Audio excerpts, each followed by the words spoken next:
Edmond Dantes is a fine young sailor, 19 years old, aboard the Pharaon. Their captain died on the voyage, and so Dantes stepped in to serve, including skillfully docking the ship in the harbor at Marseille.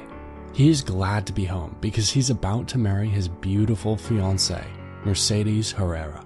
The Pharaon is owned by Monsieur Morel, a good man who encourages the official promotion of Dantes to captain. But others are envious of Dantes's abilities and desirous of what he has, and are determined to ruin him. Dantes is carrying a letter which the Pharaon picked up on the Isle of Elba, the island where Napoleon Bonaparte is exiled. Dantes says that it was the captain's dying wish that the letter be delivered to a man in Paris named Noirtier, who is a Bonapartist, someone who supports Napoleon instead of the king. But Noirtier's son, Monsieur de Villefort, gets the letter first.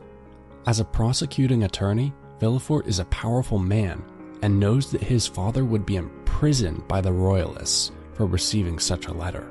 Villefort is determined to make both the letter and Dantes disappear.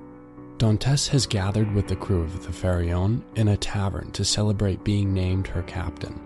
But before the announcement can be made, Dantes is arrested.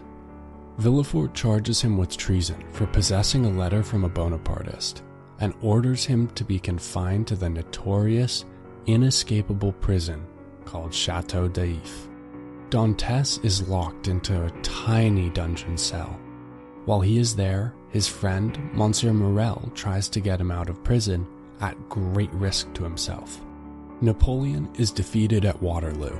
King Louis returns to the throne, and Dantes's fiancée, Mercedes, is heartbroken. But Dantes knows nothing of the world outside. He's just trying to stay alive and sane. One day, Dantes hears a scratching from the wall. Another prison, an old man named Abbé Faria, is trying to dig out. Abbé soon becomes Dantes's good friend. The two dig for years. Abbé teaches Dantes history, literature, science, and languages, and says he knows of a huge fortune hidden in a cave on a small island called Monte Cristo.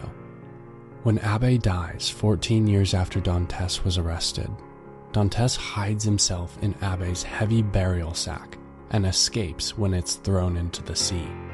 He's picked up by a smuggler's ship, and when the ship arrives at Monte Cristo, he actually does find the fabulous treasure Abbé told him about. Now extremely wealthy, Dantes begins calling himself the Count of Monte Cristo. He has two goals: reward those who helped him and take painful vengeance on those who harmed him.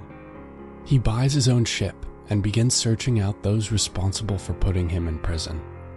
The Count begins learning what happened while he was in Chateau d'If, and finds he was framed by enemies who were envious of his abilities and possessions. The conspiracy was started by Monsieur Danglars, who is the purser on board the Pharaon.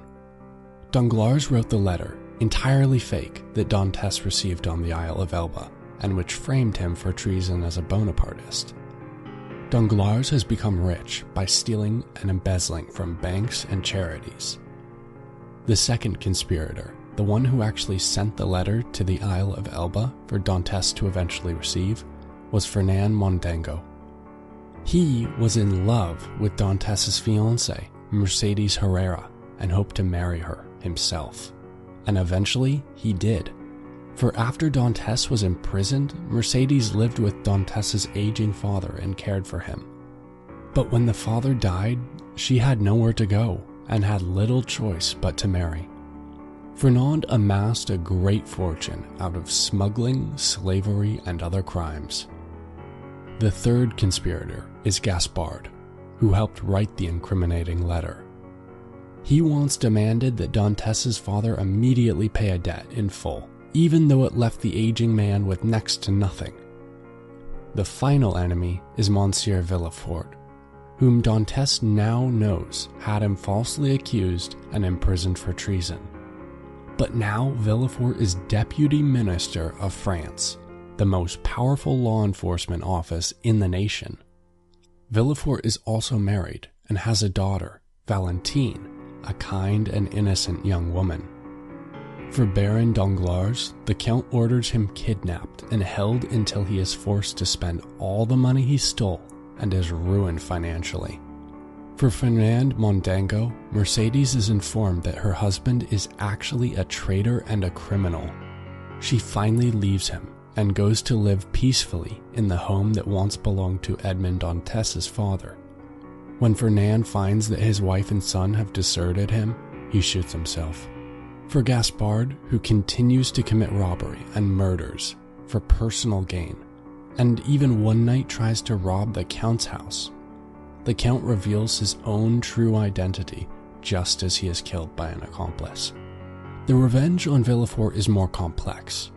The Count has learned of a past love affair Villefort had with a woman who later became the Baroness Danglars. When their illegitimate child was born, Villefort told her it was stillborn and took it out to bury it alive. But he was stopped, and the child, Benedetto, survived. Benedetto grew to be a cruel and criminal young man. He destroys Villefort by publicly accusing him of many crimes, including the attempted murder of his own infant son.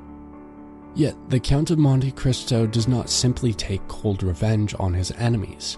He rewards those who have been kind and tried to help him. For example, the Count is able to save Monsieur Morel's life and restore his fortune. He presents his home on the island of Monte Cristo to Maximilien Morel, the son of Monsieur Morel, even though Maximilien's beloved is Valentine Villefort, the daughter of the same Villefort who conspired against him.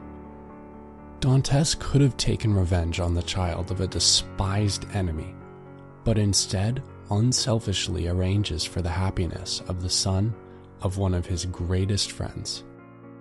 Finished at last with revenge, Edmond Dantès, the Count of Monte Cristo, leaves on a ship in a search for a new life and is never seen again.